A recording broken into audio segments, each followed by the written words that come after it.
പ്രിയരെ, നോമ്പിൻ്റെ വ്രതശുദ്ധിയിൽ യേശുവിൻ്റെ സഹനമരണങ്ങളെ ധ്യാനിച്ചുകൊണ്ട് നമ്മളൊരു യാത്രയിലാണ്. യെശയ്യായുടെ പ്രവചനം 53-ാം അധ്യായം 5-ാം തിരുവചനം. നമ്മുടെ അതിക്രമങ്ങൾക്കു വേണ്ടി അവൻ മുറിവേൽപ്പിക്കപ്പെട്ടു, നമ്മുടെ അകൃത്യങ്ങൾക്കു വേണ്ടി ക്ഷതമേൽപ്പിക്കപ്പെട്ടു. അവൻ്റെ മേലുള്ള ശിക്ഷ നമുക്ക് രക്ഷ നൽകി, അവൻ്റെ ക്ഷതങ്ങളാൽ നാം സൗഖ്യം പ്രാപിച്ചു. കാൽവരിമലയുടെ നെറുകയിൽ എനിക്കും നിനക്കും വേണ്ടി പെടഞ്ഞു വീണു മരിച്ച യേശു നമുക്ക് സമ്മാനിച്ചത് സൗഖ്യവും വിടുതലുമാണ്. പത്രോസ്ലീഹ തൻ്റെ ലേഖനം 1-ാം ലേഖനം 2-ാം അധ്യായം അതിൻ്റെ 24-ാം തിരുവചനത്തിൽ ഇങ്ങനെ കുറിച്ചു വെച്ചു: നമ്മുടെ പാപങ്ങൾ സ്വന്തം ശരീരത്തിൽ വഹിച്ചുകൊണ്ട് അവൻ കുരിശിലേറി. അത് നാം പാപത്തിന് മരിച്ച് നീതിക്കായി ജീവിക്കേണ്ടതിനാണ്.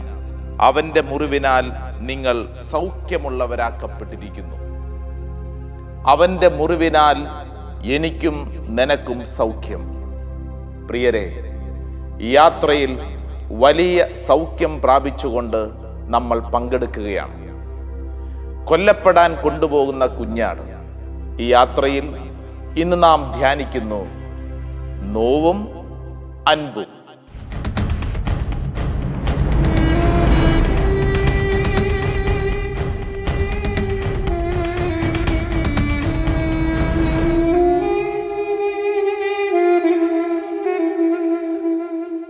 പ്രിയരെ, നോമ്പ് എന്ന വാക്ക് ഈ കാലഘട്ടത്തിൽ ഒത്തിരിയേറെ ചർച്ച ചെയ്യപ്പെടുന്ന ഒരു പദമാണ്. വ്യത്യസ്ത ആശയതലങ്ങൾ ഈ വാക്കിനെ കുറിച്ച് നമുക്കറിയാം. എങ്കിലും ഈ അടുത്ത നാളുകളിൽ എന്നെ ആകർഷിച്ച വളരെ സുന്ദരമായ ഒരു പദം ഇങ്ങനെയാണ്: നോമ്പ് എന്ന വാക്ക് രൂപപ്പെട്ടിരിക്കുന്നത് 2 വ്യത്യസ്ത പദങ്ങളിലൂടെയാണ്. അതിലൊന്ന് നോവാണ്. നോവ് എന്ന് പറഞ്ഞാൽ വേദന. മറ്റൊന്ന് അൻപാണ്. അൻപ് എന്ന് പറഞ്ഞാൽ സ്നേഹം. നോവ് പ്ലസ് അൻപ് നോമ്പ്. നോവ് വേദനയും സ്നേഹവും കൂടെ ചേരുമ്പോഴാണ് നോമ്പായി മാറുന്നത്. നോമ്പിൻ്റെ കാലഘട്ടം ശ്രദ്ധിച്ചില്ലേ? അനേകർ വലിയൊരു ഭാരമായിട്ട് ഈ നോമ്പിനെ കണക്കാക്കുന്നു. അതുകൊണ്ടാവാം പലരും ഈ നോമ്പ് കാലം അത്ര ഇഷ്ടപ്പെടുന്നില്ല. നോമ്പെന്ന് കേൾക്കുമ്പോൾ തന്നെ വല്ലാത്തൊരു ഭാരം പലരുടെയും മനസ്സിലുണ്ട്. കാരണം ഇഷ്ടപ്പെട്ടത് പലതും മാറ്റിവെക്കേണ്ടി വരുന്നൊരു സമയം. ചുരുക്കം ചിലരെങ്കിലും ശരീരത്തിൻ്റെ ഭാരം കുറയ്ക്കുവാനും ശരീരത്തിൻ്റെ വ്യത്യസ്തമായ കാര്യങ്ങളെ ക്രമീകരിക്കുവാനും ഈ നോമ്പ് കാലഘട്ടത്തെ വ്യാഖ്യാനിക്കുന്നു. എന്നാൽ വിശുദ്ധ ഗ്രന്ഥം പഠിപ്പിക്കുന്നത് തികച്ചും വ്യത്യസ്തമാണ്. സ്നേഹമുള്ളിടത്ത് വേദനകൾ സഹിക്കാൻ തയ്യാറാവും. സ്നേഹമുള്ളിടത്തു മാത്രമേ വേദനകൾക്ക് അർത്ഥമുള്ളൂ. സ്നേഹത്തെക്കുറിച്ച് ഒത്തിരിയേറെ ചർച്ചകൾ നമ്മുടെ നാട്ടിലുണ്ട്. സ്നേഹത്തിന് ഇന്നോളം ആരെങ്കിലും ഒരു നല്ല നിർവചനം കണ്ടെത്തിയിട്ടുണ്ടോ? പലപ്പോഴും സ്നേഹത്തെക്കുറിച്ചുള്ള ചർച്ചകൾ ചെന്ന് അവസാനിക്കുന്നത് ദൗർഭാഗ്യമെന്ന് പറയേണ്ടു കലഹത്തിലാണ്. നമ്മുടെയൊക്കെ പല ചർച്ചകളും സ്നേഹത്തെക്കുറിച്ച് ചെന്ന് അവസാനിക്കുന്നത് സങ്കടത്തിലും ഭാരത്തിലുമാണ്. ഉദാഹരണത്തിന്, കുടുംബത്തിൽ ഭാര്യ ഭർത്താവിനോട് പറയുന്നു, നിങ്ങൾ എന്നെ സ്നേഹിക്കൂ, നിങ്ങൾ എന്നെ മനസ്സിലാക്കൂ, നിങ്ങളെന്താ എന്നോട് മിണ്ടാത്തത് എന്ന് തുടങ്ങി പല പല ചോദ്യങ്ങളും ചർച്ചകളും സംസാരങ്ങളും ചെന്ന് അവസാനിക്കുന്നത് വലിയ കലഹത്തിലാണ്. യാക്കോബ് ശ്ലീഹ ഈ വിഷയത്തെക്കുറിച്ച് ഇങ്ങനെ എഴുതിയിട്ടുണ്ട്. യാക്കോബ് ശ്ലീഹായുടെ 4-ാം അധ്യായം 1-ാം തിരുവചനം: നിങ്ങളുടെ ഇടയിൽ തർക്കങ്ങളും ഏറ്റുമുട്ടലുകളും ഉണ്ടാവുന്നത് എങ്ങനെയാണ്? യാക്കോബ് ശ്ലീഹ ചോദിക്കുകയാണ്. എന്തുകൊണ്ടാണ് നിങ്ങളുടെ ഇടയിൽ തർക്കങ്ങളും ഏറ്റുമുട്ടലുകളും? എന്നിട്ട് യാക്കോബ് ശ്ലീഹ വളരെ വ്യക്തമായി ചില കാരണങ്ങൾ നിരത്തുന്നുണ്ട്. അതിങ്ങനെയാണ്: നിങ്ങളുടെ അവയവങ്ങളിൽ പോരാടിക്കൊണ്ടിരിക്കുന്ന ദുരാശകളിൽ നിന്നല്ലേ അവ ഉണ്ടാവുന്നത്. നിങ്ങൾ ആഗ്രഹിക്കുന്നത് നിങ്ങൾക്ക് ലഭിക്കുന്നില്ല. മനുഷ്യ ജീവിതത്തിലെ ഒരു വലിയ ദുഃഖത്തെയാണ് യാക്കോബ് ശ്ലീഹ ഓർമ്മപ്പെടുത്തുന്നത്. നമ്മൾ ആഗ്രഹിക്കുന്നത് നമുക്ക് ലഭിക്കുന്നില്ല. അതുകൊണ്ടാണ് മിക്കവാറുമുള്ള പരാതികൾ: എന്നെ ആർക്കും വേണ്ട, എന്നോടൊന്നും ചോദിച്ചില്ല, എന്നെ പരിഗണിക്കുന്നില്ല, ആഗ്രഹിക്കുന്നത് ലഭിക്കുന്നില്ല. സ്നേഹം എന്നുള്ളത് ഈ ഭൂമിയിൽ എല്ലാ മനുഷ്യനും ആഗ്രഹിക്കുന്നു. പലപ്പോഴും നമ്മൾ ആഗ്രഹിച്ചു പോയിട്ടുണ്ട്. സ്നേഹം വിൽക്കുന്ന ഒരു കടയുണ്ടായിരുന്നെങ്കിൽ കുറച്ച് സ്നേഹം വാങ്ങാമായിരുന്നു. പക്ഷേ അങ്ങനൊരു കടയില്ലല്ലോ. സ്നേഹം എവിടെ നിന്ന് കിട്ടും? ഒരു കൊച്ചു കഥ ഇങ്ങനെയുണ്ട്. ഒരു മാനസിക രോഗ ആശുപത്രി. ഒരു സന്ദർശകൻ ചെന്നു. ഡോക്ടറുമായി ഈ സന്ദർശകൻ ആശുപത്രിയുടെ വരാന്തരയിലൂടെ നടക്കുകയാണ്. അപ്പോൾ ഒരു സെല്ലിൽ നിന്ന് ഒരു മാനസിക രോഗി ഉച്ചത്തിൽ ഇങ്ങനെ കരയുകയാണ്: ഞാനിപ്പ ചാവും, ഞാനിപ്പ ചാവും. ചാകണം ചാകണമെന്നാണ് ആ രോഗി ഇങ്ങനെ പറഞ്ഞുകൊണ്ടിരിക്കുന്നത്. സന്ദർശകൻ ഡോക്ടറോട് ചോദിച്ചു: ഡോക്ടറെ, ഇയാൾ എന്തുകൊണ്ടാണ് ഇങ്ങനെ പറയുന്നേ? അപ്പൊ ഡോക്ടർ പറഞ്ഞു: ഇയാൾ ഒരു പെൺകുട്ടിയെ സ്നേഹിച്ചു, അഗാധമായ സ്നേഹം. എന്നാൽ ആ പെൺകുട്ടി അത്രത്തോളം ഇയാളെ സ്നേഹിച്ചില്ല എന്ന് മാത്രമല്ല, മറ്റൊരു പുരുഷനെ കല്യാണം കഴിച്ചുപോയി. ന്യൂ ജനറേഷൻ ഭാഷയിൽ പറഞ്ഞാൽ തേച്ചിട്ട് പോയി. ഇത്രത്തോളം നാൾ സ്നേഹിച്ച ഈ പെൺകുട്ടി നഷ്ടപ്പെട്ട ഇയാളുടെ ഉള്ളിൽ വലിയ ദുഃഖം, വേദന, മുറിവ്. അന്ന് മുതൽ ഇയാൾ പറഞ്ഞുകൊണ്ടിരിക്കുകയാണ്: ഞാനിപ്പ ചാവും, ഞാനിപ്പ ചാവും. സന്ദർശകനും ഡോക്ടറും ഈ വിഷയത്തെക്കുറിച്ച് സംസാരിച്ച് മുന്നോട്ട് പോയിക്കൊണ്ടിരിക്കുകയാണ്. അപ്പോഴാണ് അവർ ശ്രദ്ധിച്ചത്, മറ്റൊരു സെല്ലിൽ നിന്നുകൊണ്ട് വേറെ ഒരുവൻ വലിയ ആക്രോശം: ഞാനിപ്പ കൊല്ലും, ഞാനിപ്പ കൊല്ലും. ഇത് കേട്ടപ്പോൾ നമ്മുടെ സന്ദർശകന് കൗതുകമായി. സന്ദർശകൻ ചോദിച്ചു: ഇതെന്താ ഇങ്ങനെ? ഒരാൾ ഞാനിപ്പ ചാകും എന്ന് പറഞ്ഞ് ബഹളമുണ്ടാക്കുന്നു. ഇവിടെയാവട്ടെ ദാ ഒരുവൻ പറയുന്നു ഞാനിപ്പ കൊല്ലും, എല്ലാവരോടും പകയോടെ. ഇയാളെന്താ ഇങ്ങനെ? അപ്പൊ ഡോക്ടർ പറഞ്ഞു: ഞാൻ നേരത്തെ പറഞ്ഞ ഒരാളുണ്ടല്ലോ, അയാൾ ഒരു പെൺകുട്ടി തേച്ചിട്ട് പോയല്ലോ. ആ പെൺകുട്ടിയെ കല്യാണം കഴിച്ചയാളാണ് ഈ മനുഷ്യൻ. കല്യാണം കഴിച്ച അന്നത്തോടുകൂടി അയാൾ ഇതാ ഇപ്രകാരം മറ്റുള്ളവരെ കൊല്ലുമെന്ന് പറഞ്ഞ് ഒരു മാനസിക രോഗിയായി. ഇതൊരു പഴയ കഥയാണ്. കേട്ടുകൊണ്ടിരിക്കുമ്പോൾ നമ്മൾ തിരിച്ചറിയണം, സ്നേഹത്തിനു വേണ്ടിയുള്ള ചർച്ചകളും സ്നേഹത്തിനു വേണ്ടിയുള്ള ചോദ്യങ്ങളും ആഗ്രഹങ്ങളും എല്ലാം അവസാനിക്കുന്നത് ഇപ്രകാരം ഉത്തരമില്ലാത്ത കുറെ കാര്യങ്ങളിലാണ്. സ്നേഹമെന്നാണ് നമ്മൾ പലപ്പോഴും പറയുന്നത്, പക്ഷേ കാണുന്നതും അനുഭവിക്കുന്നതും സ്നേഹമല്ല. പ്രണയിച്ച പെൺകുട്ടിയുടെ മുഖത്ത് ആസിഡ് ഒഴിക്കുന്നത് എന്തുതരം സ്നേഹമാണ്, പ്രണയമാണ്. അത്രമേൽ സ്നേഹിക്കുന്ന ജീവിത പങ്കാളിയെ വെട്ടിമുറിച്ച് ഫ്രിഡ്ജിലാക്കി വെക്കുന്നത് എന്തുതരം സ്നേഹമാണ്, പ്രണയമാണ്. ഈ കാലഘട്ടത്തിൽ ഇപ്രകാരം അനേക ചോദ്യങ്ങൾ നമ്മുടെ മുമ്പിൽ ഉയരുമ്പോൾ ഇതായി നോമ്പ് കാലഘട്ടം പറയുന്നു, സ്നേഹം അനുഭവിക്കാനുള്ള കാലഘട്ടമാണ്. എന്തുതരം സ്നേഹമാണ് ഇത് മനസ്സിലാക്കാൻ യോഹന്നാന്റെ സുവിശേഷം 7-ാം അധ്യായം 37-ാം തിരുവചനം നമ്മൾ വായിക്കണം. തിരുനാളിന്റെ അവസാനത്തെ മഹാദിനത്തിൽ യേശു എഴുന്നേറ്റ് നിന്ന് ശബ്ദമുയർത്തി പറഞ്ഞു, ആർക്കെങ്കിലും ദാഹിക്കുന്നെങ്കിൽ അവൻ എൻ്റെ അടുക്കൽ വന്ന് കുടിക്കട്ടെ. എന്നിൽ വിശ്വസിക്കുന്നവന്റെ ഹൃദയത്തിൽ നിന്ന് വിശുദ്ധ ലിഖിതം പ്രസ്താവിക്കുന്നത് പോലെ ജീവജലത്തിന്റെ അരുവികൾ ഒഴുകും.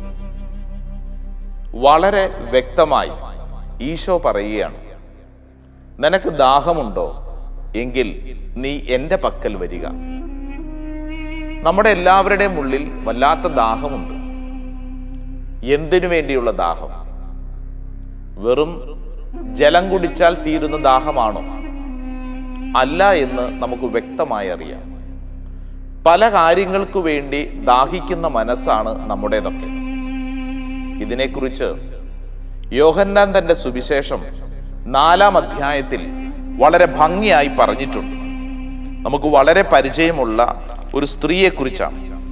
നമുക്ക് വളരെ പരിചയമുള്ള ഒരു അധ്യായമാണ് യോഹന്നാന്റെ സുവിശേഷം 4-ാം അധ്യായം. അതിൻ്റെ തലക്കെട്ട് ഇപ്രകാരമാണ്: യേശുവും സമരിയാക്കാരിയും. ഈ വചനങ്ങൾ പലതവണ നമ്മൾ വായിച്ചിട്ടുണ്ട്, ധ്യാനിച്ചിട്ടുണ്ട്. നട്ടുച്ച നേരത്ത് കിണറ്റിൻ്റെ കരയിൽ ഇതാ യേശു കിലോമീറ്ററുകളോളം നടന്നു വന്ന് ഈ സ്ത്രീക്ക് വേണ്ടി കാത്തിരിക്കുന്നു. ഈ സ്ത്രീ അവിടെ വരുന്നത് ദാഹജലം തേടിയാണ്. കയ്യിൽ കുടമുണ്ട്, കിണറ്റിൽ നിന്ന് വെള്ളം കോരണം. ഈശോ ആ സ്ത്രീക്ക് വേണ്ടി അവിടെ നട്ടുച്ച നേരത്ത് കാത്തിരിക്കുന്നത് ആ സ്ത്രീയുടെ ദാഹം ശമിപ്പിക്കുന്നതിന് വേണ്ടിയാണ്.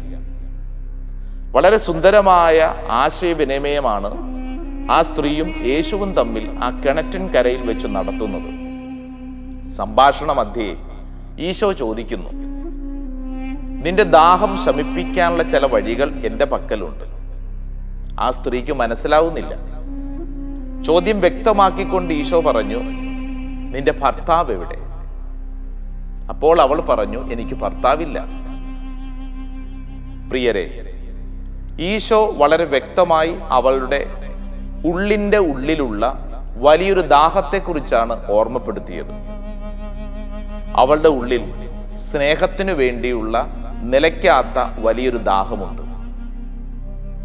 യേശു എന്ന് പറയുന്ന ഒരു വ്യക്തിയെക്കുറിച്ച് തിരിച്ചറിഞ്ഞു കഴിഞ്ഞപ്പോൾ, സ്നേഹത്തിൻ്റെ ഉറവിടം യേശുവാണെന്ന് മനസ്സിലാക്കിയപ്പോൾ, അവൾ കൊണ്ടുവന്നിരുന്ന കുടം അവിടെ വെച്ചിട്ട് അവൾ നാട്ടുകാരുടെ പക്കലേക്ക് അവൾ അനുഭവിച്ച സ്നേഹത്തെക്കുറിച്ച് പങ്കിടാൻ അവൾ ഓടിപ്പോയി. അക്കാലം അത്രയും അവൾ കൊണ്ടു നടന്നിരുന്ന അവളുടെ ജീവിതത്തിലെ ശൂന്യതയിൽ യേശുവാകുന്ന സ്നേഹം നിറഞ്ഞു കഴിഞ്ഞപ്പോൾ അവളുടെ ഉള്ളിൽ സന്തോഷം അതിങ്ങനെ കവിഞ്ഞൊഴുകുകയാണ്. അവൾ ഇനി ആരുടെ പക്കലും സ്നേഹം അന്വേഷിച്ചു പോകുന്നില്ല എന്ന് തീരുമാനമെടുത്തു. അതുകൊണ്ടാണ് കുടം അവിടെ വെച്ചിട്ട് അവൾ ഗ്രാമപ്രദേശത്തേക്ക് ഓടിപ്പോയി അവൾ അനുഭവിച്ച സ്നേഹത്തെക്കുറിച്ച് പ്രഘോഷിച്ചത്. പഴയ നിയമവും പുതിയ നിയമവും തമ്മിലുള്ള വ്യത്യാസം എന്ത് എന്ന് ചോദിച്ചാൽ വളരെ വ്യക്തം. പഴയ നിയമത്തിൽ ദൈവം മനുഷ്യരോട് കൂടെ യാത്ര ചെയ്തു. ഈജിപ്തിൻ്റെ അടിമത്തത്തിൽ കഴിഞ്ഞിരുന്ന ഇസ്രായേൽ ജനം കാനാൻ ദേശത്തേക്കുള്ള യാത്രയിൽ വളരെ വ്യക്തമായി അവർ ദൈവത്തെ അനുഭവിച്ചു. രാത്രിയിൽ അഗ്നിസ്തംഭമായും പകൽ മേഘസ്തംഭമായും ദൈവം അവരുടെ കൂടെ ഉണ്ടായിരുന്നു. ഓരോ അനുഭവങ്ങളിലും അവർക്ക് മനസ്സിലായി ദൈവം തങ്ങളുടെ കൂടെയുണ്ട്. എന്നാൽ പുതിയ നിയമത്തിലേക്ക് എത്തുമ്പോൾ ചരിത്രം മാറും. കൂടെയുള്ള ദൈവത്തെയല്ല, മറിച്ച് ഉള്ളിലുള്ള ദൈവത്തെയാണ് പുതിയ നിയമം പഠിപ്പിക്കുന്നത്. ഇന്ന് വിശുദ്ധ കുർബാന നമ്മൾ സ്വീകരിക്കുമ്പോൾ നമ്മുടെ ഉള്ളിലോട്ട് കടന്നു വരുന്ന യേശു സാന്നിധ്യം, നമ്മുടെ ഉള്ളിലോട്ട് കടന്നു വരുന്ന യേശു സാന്നിധ്യം എന്ന് പറഞ്ഞാൽ ഇനി മുതൽ പുറത്തല്ല, മറിച്ച് നമ്മുടെ ഉള്ളിലാണ് ദൈവം. പഴയ നിയമത്തിൽ കൂടെ നടന്നിരുന്ന ദൈവം പുതിയ നിയമത്തിൽ ഉള്ളിൽ വസിക്കുന്നു. യോഹന്നാൻ ശ്ലീഹ സ്നേഹത്തെക്കുറിച്ചുള്ള ചർച്ചകളുടെ അവസാനം എന്ന വണ്ണം വളരെ സുന്ദരമായി കുറിച്ചു വെച്ചു. യോഹന്നാന്റെ 1-ാം ലേഖനം 4-ാം അധ്യായം 8-ാം തിരുവചനം: സ്നേഹിക്കാത്തവൻ ദൈവത്തെ അറിഞ്ഞിട്ടില്ല, കാരണം ദൈവം സ്നേഹമാണ്. എന്താണ് സ്നേഹമെന്ന് ആരെങ്കിലും ചോദിച്ചാൽ ഈ ലോകത്തോട് വിളിച്ചു പറയുവാൻ യോഹന്നാൻ ശ്ലീഹ നമ്മളെ പഠിപ്പിക്കുകയാണ്. ദൈവം സ്നേഹമാണ്. ഈ ദൈവം ഈ ഭൂമിയിൽ അവതരിച്ചത് യേശുവിലൂടെയാണ്. എന്ന് പറഞ്ഞാൽ യേശു സ്നേഹമാണ്.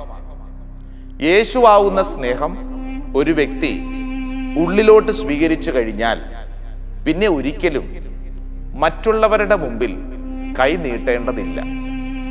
നമ്മളിപ്പോൾ ചെയ്യുന്നത് എന്താണ്?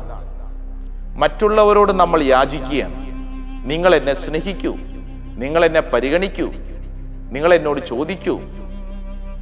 എന്നാൽ യേശുവാകുന്ന മുഴുവൻ സ്നേഹം ഒരു വ്യക്തി അനുഭവിക്കുമ്പോൾ ആ വ്യക്തി പിന്നീട് ഒരിക്കലും മറ്റുള്ളവരുടെ മുമ്പിൽ യാചിക്കേണ്ടതില്ല, മറിച്ച് വിളമ്പുന്ന വ്യക്തിയായി മാറും.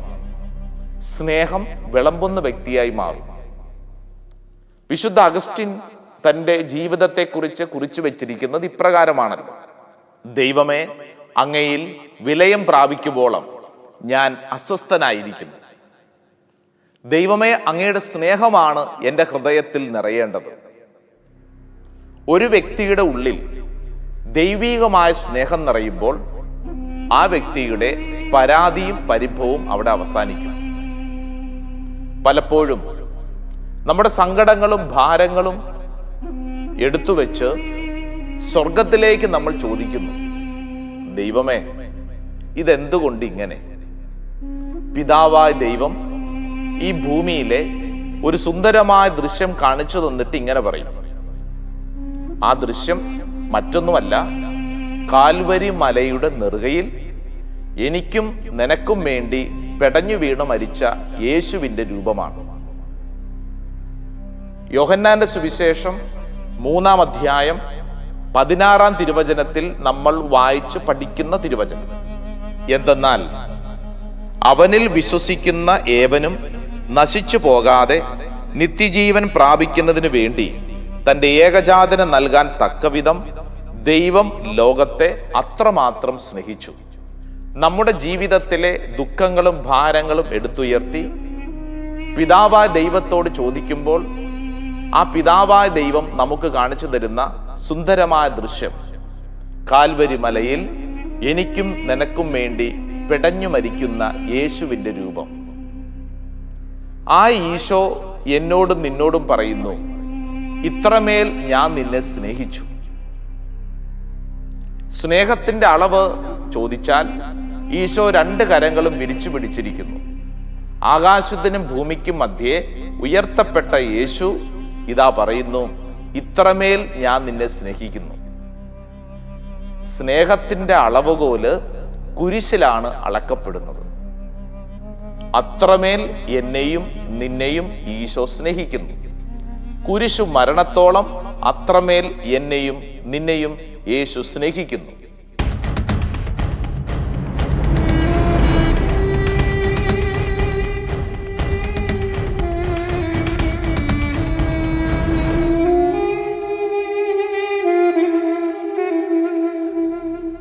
നമ്മുടെ ജീവിതത്തിൽ യേശു നമ്മളെ സ്നേഹിക്കുന്നത് നമുക്കെന്തുണ്ട് എന്നുള്ളത് കണ്ടിട്ടല്ല. മനുഷ്യർ സ്നേഹിക്കുന്നത് എങ്ങനെയാണ്? മനുഷ്യർ സ്നേഹിക്കുന്നത് എനിക്കും നിനക്കും എന്തുണ്ട് എന്നുള്ളതിനെ നോക്കിയിട്ടാണ്.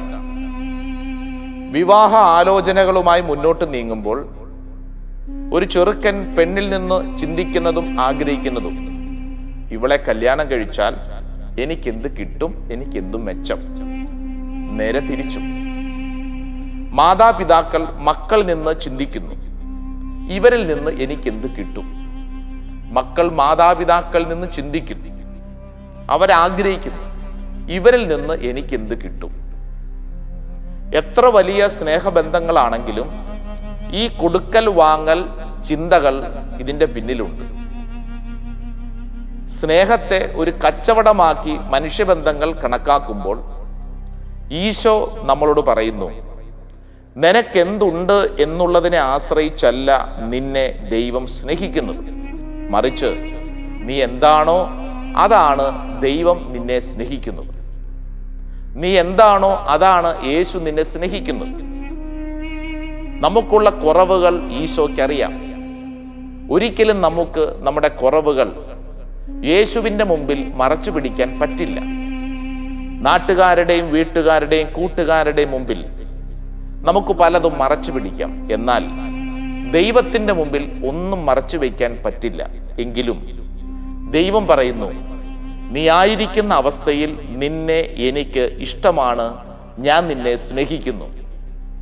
വിശുദ്ധ ഗ്രന്ഥം ആവർത്തിച്ച് ആവർത്തിച്ച് ഈ വലിയ ആത്മീയ രഹസ്യം പഠിപ്പിക്കുകയാണ്. യോഹന്നാന്റെ സുവിശേഷം 2-ാം അധ്യായം, കാനായിലെ വിവാഹ വിരുന്ന്. ആ കുടുംബത്തിൽ ഒരു കുറവ് ഉണ്ടെന്ന് മനസ്സിലാക്കി യേശു ആ വീട്ടിലേക്ക് കടന്നു ചെല്ലുകയാണ്. വിശുദ്ധ ഗ്രന്ഥത്തിൽ ആവർത്തിച്ച് പഠിപ്പിക്കുന്ന ഒരു ആത്മീയ രഹസ്യം ഇതാണ്.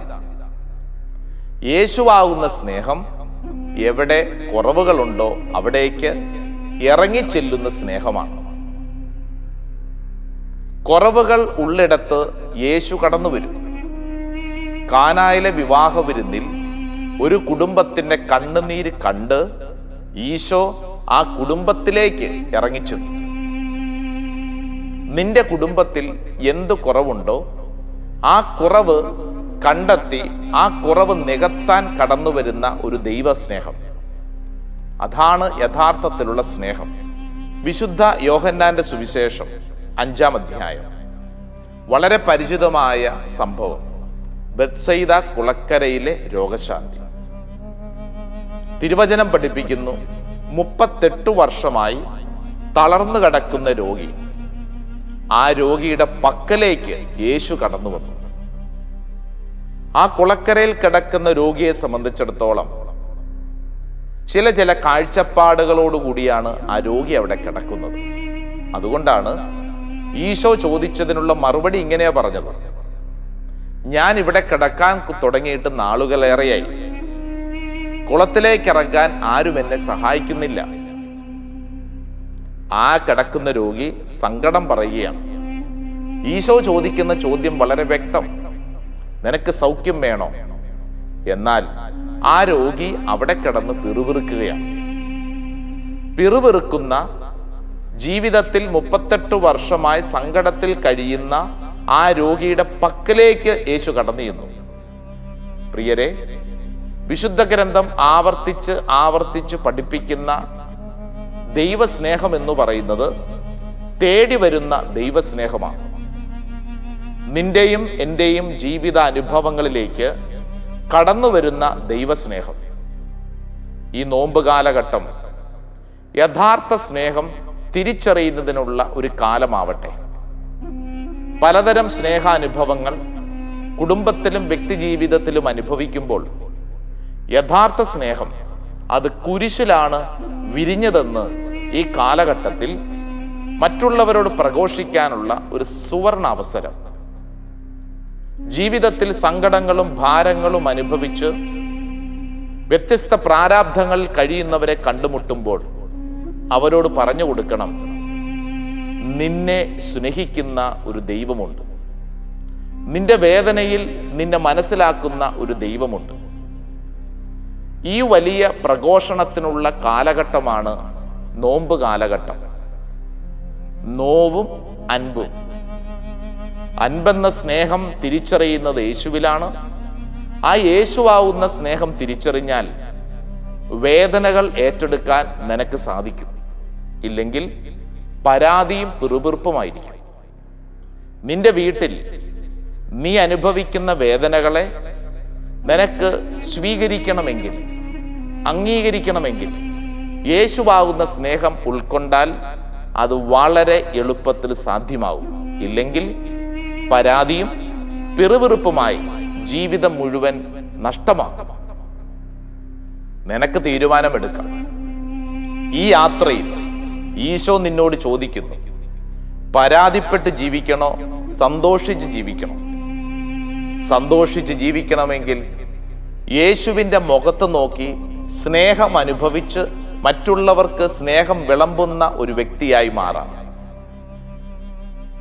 കൊല്ലപ്പെടാൻ കൊണ്ടുപോകുന്ന കുഞ്ഞാട് ഇതാ നിന്നോടും എന്നോടും ചോദിക്കുന്നു, നിനക്കേതാണ് വേണ്ടത്? സൗഖ്യം വേണമോ? എങ്കിൽ യേശുവാകുന്ന സ്നേഹം സ്വീകരിച്ച് മറ്റുള്ളവർക്ക് ആ സ്നേഹം പകർന്നു കൊടുക്കുക. ആമേൻ.